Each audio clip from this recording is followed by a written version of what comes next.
नमस्कार दोस्तों, तीसरा T20 मुकाबला अब शुरू होने वाला है और भारतीय कप्तान सूर्य कुमार यादव ने अपनी घातक प्लेइंग 11 का ऐलान कर दिया है। कोच गौतम गंभीर और कप्तान सूर्या ने मिलकर टीम में कुछ बड़े बदलाव किए हैं, जिसने सभी फैंस को चौंका दिया है। संजू सैमसन समेत 2 खिलाड़ियों को बाहर कर दिया गया है, जबकि मोहम्मद शमी और यशस्वी जायसवाल जैसे धाकड़ खिलाड़ियों की वापसी कराई गई है। तीसरा T20 मुकाबला भारत और इंग्लैंड के बीच 28 जनवरी 2024 को राजकोट के निरंजन शाह स्टेडियम में खेला जाएगा। यह मैच शाम 7 बजे शुरू होगा, जबकि टॉस 7:30 बजे होगा। 6 बजे होगा। इस महामुकाबले को डिज्नी प्लस हॉटस्टार और स्टार स्पोर्ट्स पर लाइव देखा जा सकता है। अगर आप भी चाहते हैं कि भारतीय टीम यह मुकाबला जीतकर सीरीज अपने नाम करे तो टीम का सपोर्ट जरूर करें। दोस्तों, आपकी जानकारी के लिए बता दें कि राजकोट के इस मैदान पर अब तक 5 T20 अंतर्राष्ट्रीय मुकाबले खेले जा चुके हैं, जिनमें पहली पारी में बल्लेबाजी करने वाली टीम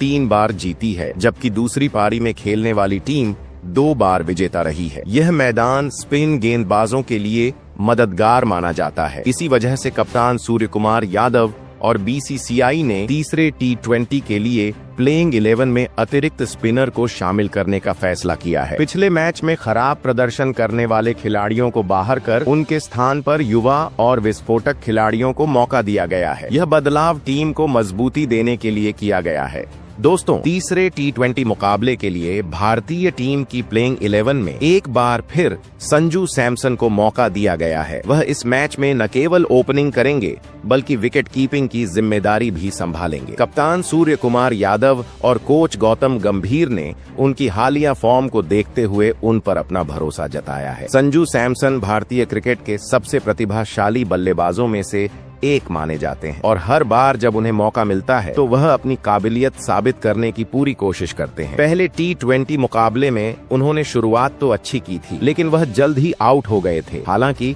उनके शॉट सिलेक्शन और आत्मविश्वास ने यह साफ कर दिया कि वह बड़ी पारी खेलने के लिए तैयार हैं। वहीं दूसरे T20 में उन्होंने थोड़ा और बेहतर प्रदर्शन किया, जिससे यह साफ हो गया कि वह लय में आ रहे हैं। अब तीसरे मैच में फैंस को उनसे एक यादगार पारी की उम्मीद है। संजू के पास यह सुनहरा मौका है कि वह अपनी जगह भारतीय T20 टीम में पक्की कर सके। उन्हें ज्यादा मौके नहीं मिले हैं, लेकिन जब भी मिले हैं उन्होंने खुद को साबित किया है। उनके स्ट्राइक रेट की बात करें तो वह 200 से भी अधिक का है, जो दर्शाता है कि वह कितने खतरनाक ओपनर हैं। वह तेज गति से रन बनाने में माहिर हैं और टीम को अच्छी शुरुआत दिला सकते हैं। अब तीसरे T20 मुकाबले की बात करें तो यह उनके लिए बहुत अहम होने वाला है। अगर वह इस मैच में एक बड़ी पारी खेलते हैं तो वह न केवल टीम को जीत दिला सकते हैं बल्कि खुद के लिए एक मजबूत स्थान भी सुनिश्चित कर सकते हैं। फैंस को उम्मीद है कि वह इस बार एक बड़ा शतक लगाकर भारतीय टीम के लिए जीत की राह आसान करेंगे। इसके अलावा उनकी विकेट कीपिंग भी टीम के लिए एक बड़ा प्लस पॉइंट है। वह अपनी फुर्ती और तेज रिफ्लेक्सेस के लिए जाने जाते हैं। एक अच्छे विकेट कीपर का टीम पर कितना प्रभाव पड़ता है यह हम सभी जानते हैं। वह स्टंपिंग और कैच के जरिए विपक्षी टीम को दबाव में डाल सकते हैं। सूर्य कुमार यादव ने अपनी प्लेइंग 11 में ओपनिंग के लिए संजू सैमसन के साथ अभिषेक शर्मा को बरकरार रखा है। हालांकि प्रैक्टिस के दौरान अभिषेक चोटिल हो गए थे, लेकिन अब वे पूरी तरह से फिट बताए जा रहे हैं और तीसरे T20 में खेलने के लिए तैयार हैं। पहले T20 में उन्होंने 223 से अधिक के स्ट्राइक रेट से शानदार बल्लेबाजी की थी, जबकि दूसरे T20 में भी उनका प्रदर्शन प्रभावशाली रहा था। इस सीरीज में उनके पास खुद को साबित करने और टीम में अपनी जगह पक्की करने का सुनहरा मौका है। अगर वे इन 3 मैचों में से किसी एक में शतक लगा देते हैं तो टीम में उनका स्थान लगभग तय हो सकता है। हालांकि टीम में यशस्वी जायसवाल और शुभमन गिल जैसे स्थायी ओपनर पहले से ही मौजूद हैं। चूंकि यह दोनों खिलाड़ी चैंपियन ट्रॉफी के सिलेक्शन के कारण इस सीरीज में नहीं खेल रहे हैं और हाल ही में ऑस्ट्रेलिया दौरे पर व्यस्त थे, इसलिए उन्हें आराम दिया गया है। इस 5 मैचों की T20 सीरीज में अभिषेक शर्मा और संजू सैमसन के लिए बेहतरीन प्रदर्शन करना बहुत महत्वपूर्ण होगा। इससे न केवल उनके करियर को मजबूती मिलेगी बल्कि टीम में उनकी स्थायी जगह भी सुनिश्चित हो सकती है। फैंस को उम्मीद है कि अभिषेक तीसरे T20 में दमदार खेल दिखाएंगे और टीम के लिए बेहतर योगदान देंगे। इसके बाद तीसरे नंबर की बात करें तो कप्तान सूर्य कुमार यादव ने अपनी प्लेइंग 11 में तिलक वर्मा को मौका दिया है। तीसरे T20 में तिलक वर्मा नंबर 3 पर बल्लेबाजी करते नजर आएंगे। हालिया प्रदर्शन को देखते हुए यह निर्णय लिया गया है, क्योंकि तिलक ने पहले और दूसरे T20 में शानदार खेल दिखाया है और इस पोजीशन पर फिट बैठते हैं। विराट कोहली के संन्यास लेने के बाद भारतीय टीम को एक स्थायी नंबर 3 बल्लेबाज की तलाश है। तिलक वर्मा ने अपनी बेहतरीन फॉर्म से इस पोजीशन के लिए मजबूत दावा पेश किया है। यदि वे अपनी बल्लेबाजी में निरंतरता बनाए रखते हैं तो वे T20 टीम के नियमित सदस्य बन सकते हैं। फैंस को उम्मीद है कि तिलक वर्मा तीसरे T20 में भी शानदार प्रदर्शन करेंगे और टीम की जीत में अहम भूमिका निभाएंगे। उनके पास इस मौके को भुनाकर अपनी जगह पक्की करने का बेहतरीन अवसर है। अब यह देखना दिलचस्प होगा कि वे इस चुनौती को किस तरह से संभालते हैं और भारतीय टीम को कितना मजबूत बनाते हैं। अब दोस्तों, नंबर 4 की बात करें तो कप्तान सूर्य कुमार यादव तीसरे T20 में खुद इस पोजीशन पर बल्लेबाजी करते नजर आएंगे। पहला T20 सूर्य कुमार यादव के लिए काफी निराशाजनक रहा, जहां वह बिना खाता खोले ही पवेलियन लौट गए। एक कप्तान के लिए यह किसी बुरे सपने से कम नहीं था, लेकिन उन्होंने दूसरे T20 में बेहतर प्रदर्शन करने की कोशिश की और कुछ रन बनाए। हालांकि वह पारी उतनी प्रभावशाली नहीं थी जितनी उनसे उम्मीद की जा रही थी। सूर्य कुमार यादव भारतीय T20 टीम के कप्तान हैं और उनके बल्ले से रन निकलना न केवल टीम के लिए बल्कि उनके नेतृत्व के लिए भी बेहद जरूरी है। एक कप्तान के तौर पर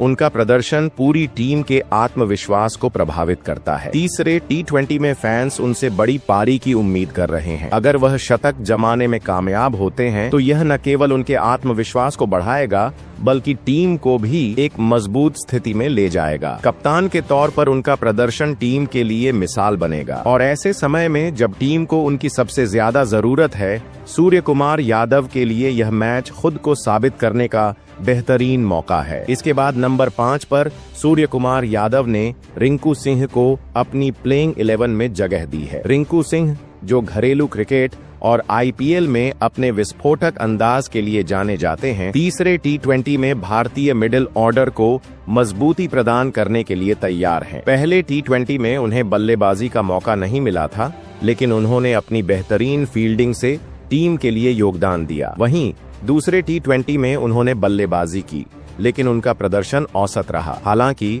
उनकी क्षमताओं पर कोई संदेह नहीं है और तीसरे T20 में उनसे बड़े प्रदर्शन की उम्मीद की जा रही है। रिंकू सिंह का सबसे बड़ा गुण उनकी मानसिक मजबूती और दबाव में खेलने की क्षमता है। अगर भारतीय टीम तीसरे T20 में जल्दी विकेट खो देती है तो रिंकू सिंह नंबर 5 पर आकर टीम को संभाल सकते हैं। वह न केवल पारी को स्थिरता देंगे बल्कि जरूरत पड़ने पर बड़े शॉट्स भी खेल सकते हैं। रिंकू का पिछला रिकॉर्ड बताता है कि वह चुनौतियों से घबराते नहीं हैं और अपनी बल्लेबाजी से मैच का रुख बदलने का दम रखते हैं। तीसरे T20 में रिंकू के पास खुद को साबित करने का बड़ा मौका है। इसके बाद नंबर 6 पर कप्तान सूर्य कुमार यादव ने हार्दिक पांड्या को तीसरे T20 के लिए अपनी प्लेइंग 11 में शामिल किया है। भले ही हार्दिक अब टीम के उप कप्तान नहीं हैं, फिर भी उनकी अहमियत भारतीय टीम के लिए लगातार बनी हुई है। हार्दिक को इस टीम में एक महत्वपूर्ण खिलाड़ी माना जाता है और तीसरे T20 में भी उन्हें नंबर 6 पर खेलने का मौका दिया गया है। पहले T20 में हार्दिक पांड्या ने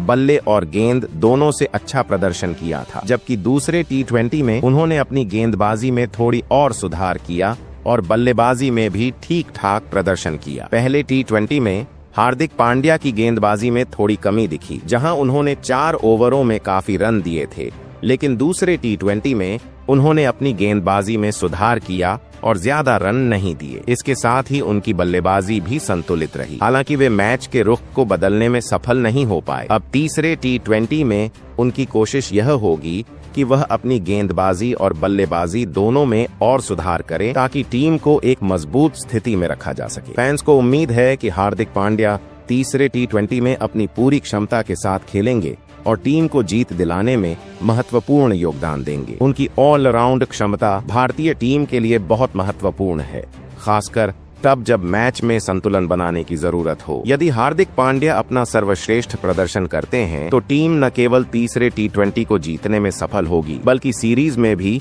मजबूत स्थिति में आ जाएगी। हार्दिक की भूमिका इस मैच में काफी अहम होगी और भारतीय टीम को इस उम्मीद के साथ मैदान में उतरना चाहिए कि वह एक निर्णायक प्रदर्शन देंगे। नंबर 7 की बात करें तो कप्तान सूर्य कुमार यादव ने एक बार फिर नीतीश कुमार रेड्डी पर पूरा भरोसा जताया है। नीतीश को पहले और दूसरे T20 में अपनी जगह मिली थी, लेकिन दोनों ही मैचों में वह अपनी पूरी क्षमता का प्रदर्शन नहीं कर पाए। पहले T20 में उनकी बल्लेबाजी का अवसर नहीं आया, लेकिन फील्डिंग में उन्होंने अपनी शानदार मौजूदगी दर्ज की, खासकर एक लाजवाब कैच के साथ। इस तरह के प्रदर्शन ने यह साबित कर दिया कि नीतीश सिर्फ बल्लेबाजी तक सीमित नहीं है, बल्कि वह टीम के लिए फील्डिंग में भी काफी महत्वपूर्ण साबित हो सकते हैं। हालांकि दूसरे T20 में उनका प्रदर्शन थोड़ा बेहतर था, लेकिन फिर भी वह उस तरह का धमाकेदार खेल नहीं दिखा पाए जैसा कि फैंस और चयनकर्ताओं से उम्मीद की जाती है। नीतीश कुमार रेड्डी के लिए यह सीरीज बहुत महत्वपूर्ण है, क्योंकि यह उनके करियर को नई दिशा देने का एक शानदार अवसर हो सकता है। उनके पास एक बड़ा मौका है खुद को साबित करने का, खासकर जब बात हो T20 क्रिकेट में अपनी स्थिति मजबूत करने की। T20 एक ऐसा प्रारूप है जिसमें खिलाड़ी को खुद को जल्दी साबित करना होता है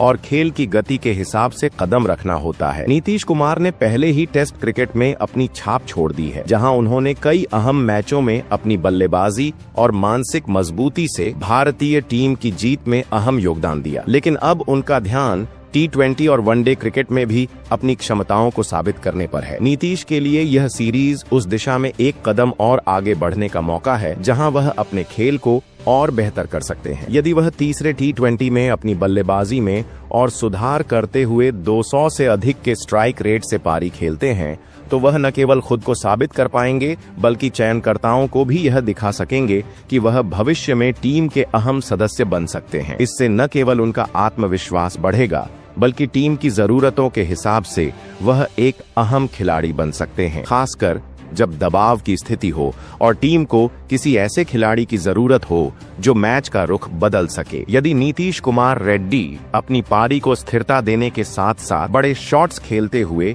एक शानदार पारी खेलते हैं, तो यह उनके लिए करियर का टर्निंग पॉइंट हो सकता है। टीम में स्थायी जगह बनाने के लिए यह प्रदर्शन न केवल जरूरी है, बल्कि उनके खेल के विकास के लिए भी महत्वपूर्ण होगा। इसके साथ ही उनकी बल्लेबाजी में निरंतरता बनाए रखना भी बहुत अहम है, क्योंकि T20 क्रिकेट में खिलाड़ी को हर मैच में अच्छा प्रदर्शन करना होता है। इसके अलावा नीतीश का मानसिक संतुलन और उनके खेल के प्रति समर्पण भी टीम के लिए लाभकारी साबित हो सकता है। भारतीय टीम को ऐसे खिलाड़ियों की जरूरत है जो मुश्किल समय में टीम के लिए खेले, और नीतीश की खेल शैली में यह गुण देखने को मिलता है। उनकी क्षमता यह है कि वह दबाव में भी शांत रहते हुए अपने खेल को प्रभावशाली बना सकते हैं। तीसरे T20 में अगर नीतीश अपना सर्वश्रेष्ठ प्रदर्शन देते हैं, तो यह टीम को मजबूत स्थिति में ला सकता है और उनके लिए भारतीय टीम में एक स्थायी स्थान की राह खोल सकता है। इसके बाद नंबर 8 पर टीम के उपकप्तान के रूप में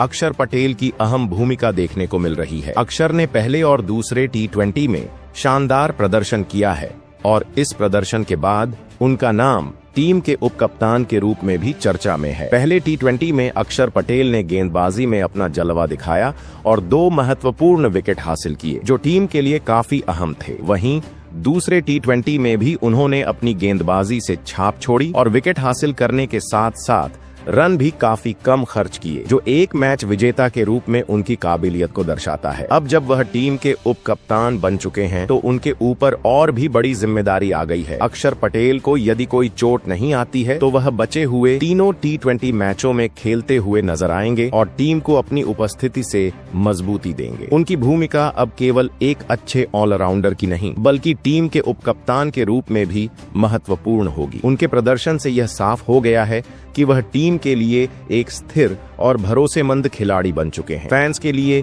यह भी दिलचस्प सवाल है कि क्या अक्षर पटेल को उपकप्तान बनाना सही निर्णय था। कुछ लोग मानते हैं कि इस फैसले से टीम को संतुलन मिलेगा, क्योंकि अक्षर मैदान पर हमेशा शांत रहते हुए अपनी जिम्मेदारी निभाते हैं और मैदान पर उनका नेतृत्व काफी प्रभावशाली हो सकता है। वहीं कुछ लोग इसे चुनौतीपूर्ण मानते हैं, लेकिन अक्षर के खेल और उनके प्रदर्शन ने यह साबित कर दिया है कि वह इस भूमिका के लिए तैयार हैं। उनकी टीम में अहम भूमिका और कप्तान सूर्य कुमार यादव के साथ तालमेल टीम के लिए एक मजबूत आधार बन सकता है। अक्षर पटेल ने खुद को कई मौकों पर साबित किया है और अब उनका नेतृत्व एक नया अध्याय हो सकता है भारतीय टीम के लिए। इस सवाल का उत्तर तो समय ही देगा, लेकिन फिलहाल अक्षर पटेल का उपकप्तान बनना एक विचारशील और रणनीतिक निर्णय साबित हो सकता है। इसके बाद नंबर 9 पर अगर हम बात करें तो तीसरे T20 में एक बार फिर हमें वरुण चक्रवर्ती की अहम भूमिका देखने को मिलेगी। वरुण का हालिया प्रदर्शन शानदार रहा है और यह कहना बिल्कुल सही होगा कि उनका नाम भारतीय टीम के प्रमुख स्पिन गेंदबाजों में शुमार हो चुका है। पहले और दूसरे T20 में जो कुछ भी उन्होंने किया वह उनके खेल के प्रति उनकी समर्पण भावना और मेहनत को बखूबी दर्शाता है। पहले T20 में उनकी गेंदबाजी ने भारत को मैच में जीत दिलाने में मदद की थी। उन्होंने महज 20 रन खर्च करते हुए 3 महत्वपूर्ण विकेट हासिल किए थे, जो किसी भी स्पिन गेंदबाज के लिए बहुत बड़ी उपलब्धि मानी जाती है। उनकी बेहतरीन गेंदबाजी के कारण उन्हें उस मैच का मैन ऑफ द मैच भी चुना गया, जो उनके शानदार प्रदर्शन का प्रमाण था। उनके हाथों से निकली गेंदों ने विपक्षी टीम को बैकफुट पर डाल दिया और उनके प्रयासों ने मैच का रुख भारतीय टीम की ओर मोड़ दिया। वहीं दूसरे T20 में भी उन्होंने अपनी काबिलियत को साबित किया। चेन्नई के मैदान पर वरुण चक्रवर्ती की गेंदबाजी ने सभी को प्रभावित किया। उन्होंने विकेट हासिल करने के साथ साथ रन भी काफी कम खर्च किए, जो एक स्पिन गेंदबाज के लिए जरूरी होता है। उनकी गेंदबाजी की विविधता और मानसिक मजबूती ने विपक्षी टीम को पस्त कर दिया। यह देखकर साफ अंदाजा लगाया जा सकता है कि वह किसी भी परिस्थितियों में खेल को नियंत्रण में रखने की क्षमता रखते हैं। अब तक वरुण चक्रवर्ती का प्रदर्शन इतना अच्छा रहा है कि उन्हें T20 टीम के प्लेइंग 11 में अपनी जगह पक्की होती नजर आ रही है। बांग्लादेश, दक्षिण अफ्रीका और इंग्लैंड जैसी बड़ी टीमों के खिलाफ उन्होंने बेहतरीन प्रदर्शन किया है और इन तीनों टीमों के खिलाफ उनके योगदान ने उनकी काबिलियत को साबित किया है। हर मैच में उन्होंने अपनी गेंदबाजी से टीम को मजबूती दी है और विपक्षी टीमों पर दबाव बनाया है। उनका ऐसा प्रदर्शन किसी भी चयनकर्ता के लिए यह तय करना आसान बनाता है कि वह भविष्य में भारतीय T20 टीम के स्थायी सदस्य बन सकते हैं। वरुण चक्रवर्ती की सफलता का राज उनके खेलने की शैली और उनकी गेंदबाजी की विविधता में छिपा हुआ है। उनका स्लो बाउंसर और विविध स्पिन गेंदबाजी की तकनीक उन्हें दूसरों से अलग बनाती है। उनके पास गेंद को फ्लाइट देने की कला है और यही गुण उन्हें औरों से अलग करता है। इसके साथ ही वह परिस्थितियों के हिसाब से गेंदबाजी करने में माहिर हैं, चाहे फिर वह धीमा ट्रैक हो या तेज विकेट हो। उन्होंने साबित कर दिया है कि वह किसी भी विकेट पर अपनी गेंदबाजी से विपक्षी बल्लेबाजों को परेशान करने की काबिलियत रखते हैं। इस प्रकार से अगर तीसरे T20 में वरुण चक्रवर्ती अपनी इसी काबिलियत को और भी बेहतर तरीके से दिखाते हैं तो यह भारतीय टीम के लिए एक बेहतरीन अवसर होगा। उनके अच्छे प्रदर्शन से न केवल मैच जीतने में मदद मिलेगी बल्कि टीम की गेंदबाजी यूनिट और भी मजबूत बनेगी। उनका यह निरंतर अच्छा प्रदर्शन भारतीय टीम के लिए भविष्य में एक ताकतवर स्पिन विभाग का निर्माण कर सकता है। वरुण चक्रवर्ती ने अपने खेल से यह सिद्ध कर दिया है कि वह एक उच्च गुणवत्ता वाले गेंदबाज हैं और उनकी गेंदबाजी भारतीय क्रिकेट के लिए काफी महत्वपूर्ण साबित हो सकती है। आखिरकार उनका भविष्य भारतीय क्रिकेट में बहुत उज्जवल नजर आता है और अगर वह अपनी गेंदबाजी की इस शानदार लय को बनाए रखते हैं तो उन्हें लंबे समय तक भारतीय T20 टीम का अहम हिस्सा बनने का अवसर मिल सकता है। तीसरे T20 में उनकी गेंदबाजी से उम्मीदें और भी बढ़ गई हैं और वह एक बार फिर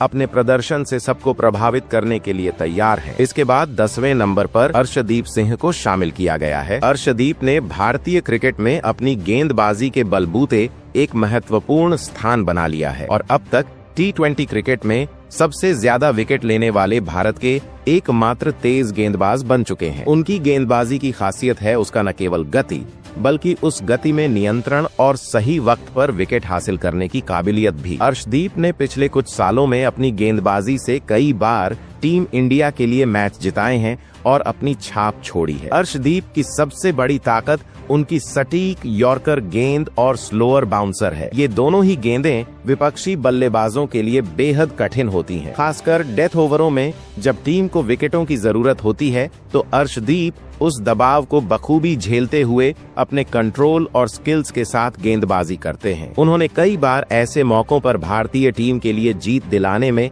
अहम भूमिका निभाई है, जहां अन्य गेंदबाजों के लिए विकेट लेना मुश्किल हो जाता था। उनकी गेंदबाजी का तरीका और उनकी समझदारी उन्हें विशेष बनाती है और इस समय वह भारतीय क्रिकेट में एक महत्वपूर्ण और भरोसेमंद गेंदबाज के तौर पर उभरे हैं। T20 क्रिकेट में अर्शदीप का रिकॉर्ड खास तौर पर उल्लेखनीय है, क्योंकि उनका तेज गेंदबाजी के क्षेत्र में प्रदर्शन न केवल भारतीय क्रिकेट को लाभकारी रहा है, बल्कि उन्होंने क्रिकेट के छोटे प्रारूप में एक तेज गेंदबाज के तौर पर अपनी अलग पहचान बनाई है। अर्शदीप का अपनी गेंदबाजी में संयम बनाए रखना और कड़ी परिस्थितियों में भी आत्मविश्वास से भरे रहना उन्हें टीम का अहम सदस्य बनाता है। तीसरे T20 मैच में अर्शदीप से बहुत सी उम्मीदें हैं। उनकी गेंदबाजी से भारतीय टीम को विपक्षी बल्लेबाजों पर दबाव डालने का एक बेहतरीन मौका मिलेगा। अर्शदीप की रणनीति गेंदबाजी के दौरान विपक्षी टीम के बल्लेबाजों को लगातार दबाव में बनाए रखना है। उनका गेंदबाजी का दबाव विपक्षी टीम को गलत शॉट खेलने के लिए मजबूर करता है और इसी कारण उनकी विकेट लेने की क्षमता लगातार बढ़ती जा रही है। उनके पास सटीक यॉर्कर गेंद डालने की कला है, जो विपक्षी टीम के लिए सिर दर्द बन जाती है, खासकर जब वह डेथ ओवरों में गेंदबाजी करते हैं। अर्शदीप सिंह की गेंदबाजी भारतीय टीम के लिए अब एक मजबूत और भरोसेमंद हथियार बन चुकी है। वह केवल अपनी गेंदबाजी के कारण ही नहीं, बल्कि अपनी मानसिक मजबूती के कारण भी टीम के लिए बेहद महत्वपूर्ण है। उनके पास मैच के किसी भी मोड़ पर विकेट हासिल करने की क्षमता है, चाहे वह पावर प्ले के ओवर हो, मध्य ओवर या फिर डेथ ओवर। उनका प्रदर्शन जितना प्रभावशाली रहा है, उतनी ही बड़ी जिम्मेदारी अब उनके कंधों पर है। इसलिए तीसरे T20 में अर्शदीप सिंह के प्रदर्शन पर सभी की नजरें होंगी। उम्मीद की जा रही है कि वह अपनी शानदार गेंदबाजी को जारी रखते हुए भारतीय टीम को विपक्षी टीम पर दबाव बनाने में मदद करेंगे और यदि जरूरत पड़ी तो वह निर्णायक विकेट भी हासिल करेंगे। अगर वह अपनी गेंदबाजी की इस लय को बनाए रखते हैं तो निश्चित रूप से वह भविष्य में भारतीय क्रिकेट के सबसे भरोसेमंद और प्रभावशाली तेज गेंदबाजों में से एक बन सकते हैं। दोस्तों, इसके बाद इस प्लेइंग 11 में 11वें नंबर पर हमें वरुण चक्रवर्ती का नाम देखने को मिल रहा है। जी हाँ, वरुण चक्रवर्ती तीसरे T20 मुकाबले में एक बार फिर इंग्लैंड के बल्लेबाजों के खिलाफ अपनी शानदार गेंदबाजी का जादू दिखाने के लिए तैयार हैं। उनका हालिया प्रदर्शन काफी प्रभावशाली रहा है और वह हर मैच में अपनी गेंदबाजी से विपक्षी बल्लेबाजों को परेशान करने में सफल रहे हैं। वरुण ने पहले और दूसरे T20 मैचों में अपनी स्पिन गेंदबाजी के जरिए कई महत्वपूर्ण विकेट लिए हैं और उनके शानदार प्रदर्शन ने उन्हें प्लेइंग 11 में स्थायी स्थान दिलाया है। अब जब तीसरा T20 मैच आने वाला है तो वरुण का लक्ष्य इंग्लैंड के बल्लेबाजों को चुनौती देना है और अपनी गेंदबाजी से टीम को जीत दिलाने में महत्वपूर्ण भूमिका निभानी है। उनका धीमा गेंदबाजी का खेल, खासकर विकेटों पर स्पिन का काम करना, उन्हें एक अलग ही पहचान देता है। ऐसे में यह कहना गलत नहीं होगा कि वह इस मैच में भी अपनी शानदार गेंदबाजी से इंग्लैंड के बल्लेबाजों को खामोश करने के लिए पूरी तरह तैयार हैं। आपको यह प्लेइंग 11 कैसी लगी, हमें जरूर बताएं। क्या आपको लगता है कि यह टीम सही संयोजन के साथ मैदान पर उतर रही है? अपने विचार हमारे साथ साझा करें।